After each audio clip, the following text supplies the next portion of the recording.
Bana, kuhusu hii mechi ambayo imepelekea kutokea kadi nyekundu 23 waisee, imeundwa na mambo mengi. Yani sio kwamba tu imepelekea tu kutokea hizi kadi nyekundu, lakini ni vitu vingi ambavyo vilipelekea. Maana game yenyewe ilikuwa ni derby ambayo ilikuwa inahusisha hizi timu mbili zote, ambayo ni Cruzeiro ilikuwa inacheza na Atletico Mineiro, zote zinatoka mkoa mmoja huko nchini Brazil. Na hiyo mechi ilikuwa ni finali ya kombe la mkoa huo.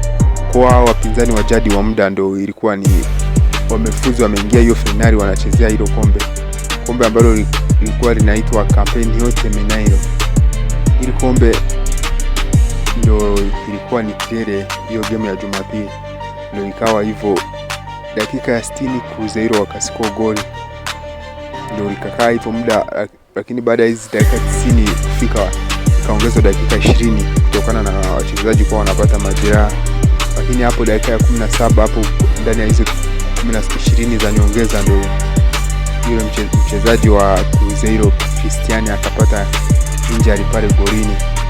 Lakini kutokana na kwamba Atletico Mineiro walikuwa nyuma ya matokeo, goalkeeper na hisi akajua ni kwamba huyu mchezaji yupo anafanya kupoteza muda, ndo ikawa chanzo, goalkeeper akamrukia na kumfokea huyu mchezaji. Baada ya hapo sasa ndo chanzo cha hizo vurugu zikaanza. Lakini mchezaji alikuwa ni kama ameumia, kwa alikuwa anahitaji matibabu, ila kutokana na intensity ya mchezo kuwa na mvuto, mechi ya jadi, alafu zimebaki dakika 3 game iishe, kwa Atletico Mineiro alikuwa anaenda kupoteza tayari. Yani goalkeeper alikuwa anajua mchezaji anapoteza muda baada ya kuwa yupo mbele kimatokeo, afu na muda umeenda, kwa ndio goalkeeper akaona ni bora baada ya kuwa na hasira kupata jaziba akamrukia.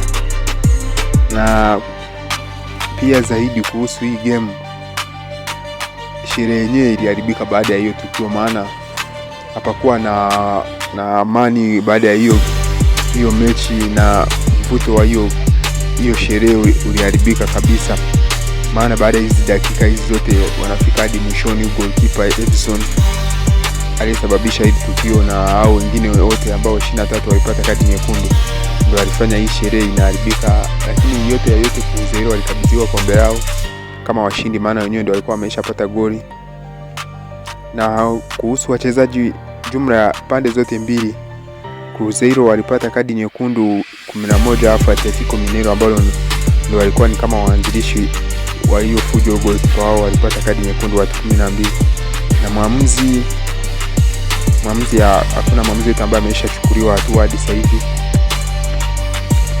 na labda tu upelelezi na shirikisho la soka pale ndio lipo linaendelea kufanya uchunguzi kuhusu hilo tukio ambalo limetokea. Na kuhusu VAR matumizi yake haikuweza kutumika moja kwa moja, maana VAR yenyewe matumizi yake zaidi huwa ni matumizi ya kiufundi, kama kuhusika kwenye mabao, penalty, makosa yasiyokuwa ya wazi, ambayo refaria atampelekea kwenda pale kufanya uchunguzi zaidi. Lakini mechi hilo tukio baada ya kutokea ni tukio la waziwazi ambalo moja kwa moja refaria angeweza kuliona, kwa ndio maana VAR haikutumika.